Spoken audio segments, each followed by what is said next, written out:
Então a dor, ela nos protege para que traumas mais progressivos não aconteçam.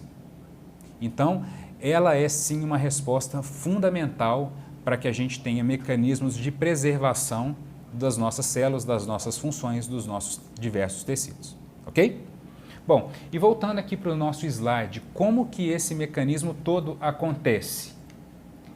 Ele acontece a partir da ativação de um nervo periférico. A gente pode chamar isso também de sensibilização periférica. O que acontece? Vamos supor, por exemplo, que a gente tem aqui um trauma na palma da mão. A partir do momento que a gente tem um trauma, pode ser uma pontada, pode ser um espinho de uma roseira, enfim, a gente tem ali um estímulo.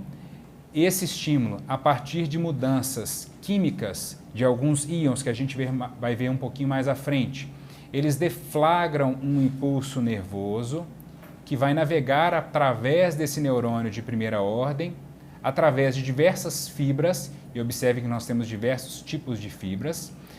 Essas fibras, então, vão conduzir esse impulso passando aqui pelo gânglio e, a partir desse gânglio, a gente tem aqui a conexão na região dorsal da nossa medula. Então, a gente já está falando em sistema nervoso central.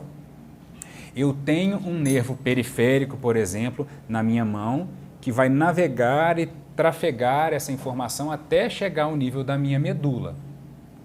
Isso é um nervo periférico. É um neurônio de primeira ordem. Então, se eu tenho uma região onde eu posso ter um trauma na minha mão, espetei a minha mão ali, eu tenho a sensibilização dessas terminações nervosas que vão sofrer alterações físico-químicas. Essas alterações vão levar à despolarização do nervo, à condução de um impulso que vai fazer uma sinapse, uma conexão na medula. E para que isso aconteça, vamos voltar aqui no slide, por favor, eu tenho diversas fibras que podem conduzir essa informação.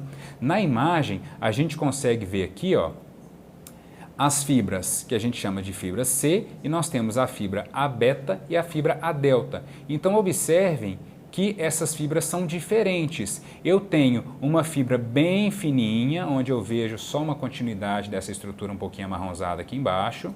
Eu tenho uma fibra um pouco mais espessa e tem um certo tecido amarelado em volta, e eu tenho uma outra fibra ainda mais espessa também, com o tecido amarelado ainda mais espesso. Então observem, eu tenho nessa imagem pelo menos 3 tipos diferentes de fibras para conduzir a mesma informação. Será que elas conduzem essa informação da mesma maneira e elas conduzem com as mesmas propriedades? A gente vai entender daqui a pouquinho que não é assim que acontece. Então, eu tenho até agora um estímulo doloroso deflagrado a partir de uma terminação nervosa que vai ser conduzido por um neurônio periférico a partir de diferentes tipos de fibra até fazer uma conexão lá na minha medula. Bom, e quando chega na medula, volta aqui para o slide para mim, por favor. Eu tenho um neurônio de segunda ordem, que é um neurônio que está ao nível da medula espinhal ou do tronco encefálico, depende de onde isso aconteceu. Se for na região da face, a gente vai ter uma conexão a nível de tronco encefálico. Se for na região de membros, a gente tem essa conexão a nível de medula espinhal. Então, a partir dessa conexão que acontece no corno dorsal da medula, eu tenho aqui uma conexão, uma primeira sinapse, que vai ser feita, e a partir da liberação de alguns neurotransmissores, esse neurônio de primeira ordem vai estimular o neurônio de segunda ordem a deflagrar um estímulo da mesma forma que foi feito anteriormente, até chegarmos na região do tálamo. Quando a gente chega na região do tálamo, eu tenho a ativação de um neurônio de terceira ordem. Esse neurônio de terceira ordem vai conduzir essa informação até a região do córtex somatosensorial. E assim a gente tem a interpretação do estímulo por um neurônio de quarta ordem.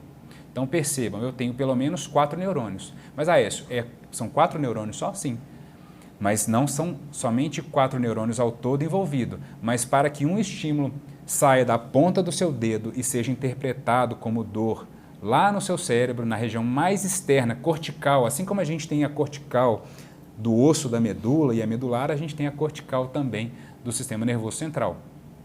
Então, lá nessa região cortical, a gente vai ter a interpretação desse estímulo. E essa interpretação, ela também é diferente de acordo com a região de origem do estímulo. Então, olha que legal essa imagem do nosso slide.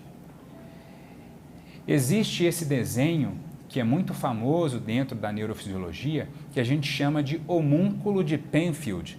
O homúnculo de Penfield, ele descreve quase como que com uma caricatura cada região que percebe o estímulo de acordo com a sua origem. E observem o quanto que esse estímulo ele tem uma área de cobertura, digamos assim, maior para ser interpretado em algumas regiões. Olha o quanto que a gente tem de área de interpretação desses impulsos na região dos pés, das mãos e da nossa área de atuação, os lábios e a língua. Esse desenho desproporcional, ele não é assim por acaso. O que ele está mostrando para a gente? Ele está mostrando para a gente que lá no nosso córtex somatosensorial eu tenho diferentes áreas. E quanto mais sensível a região do meu corpo, maior a área que eu tenho destinada à interpretação desses estímulos. Então, como a gente sabe muito bem, as mãos são órgãos táteis, elas são feitas basicamente para o tato. Então, eu tenho que ter uma área lá no meu sistema nervoso central que seja ampla para ter uma definição muito boa desses estímulos. Porque, por exemplo, se eu encosto numa panela quente, se eu não sinto a dor, eu vou ficar ali queimando a minha mão, causando diversas lesões nas células do epitélio, do músculo, e eu posso ter lesões irreversíveis, inclusive. É por isso que a gente encosta numa panela quente, por exemplo, a gente demora um pouquinho de tempo para perceber, é o tempo desse estímulo. Depois que esse estímulo ele é percebido, a gente tira a mão. Então, são dois estímulos. Um estímulo aferente, que vai para acima, e um estímulo eferente, que tem um efeito. Então, nós temos duas vias, através de nervos sensitivos, aferentes, que vão levar um estímulo sensorial, por isso que é o córtex somatosensorial, e, interpretado esse estímulo, o sistema nervoso central vai mandar um efeito. Qual que é o efeito? De contração muscular para você tirar a mão quando você encosta numa panela quente ou quando você encosta em algum material cortante. É a mesma reação que o seu paciente tem quando ele não está muito bem anestesiado e você vai tentar luxar e ele vai tentando fugir aqui da sua alavanca. Isso acontece porque a gente está excitando diferentes fibras sensoriais. Então, essa é uma parte fundamental para que a gente entenda como que esse mecanismo todo acontece, certo?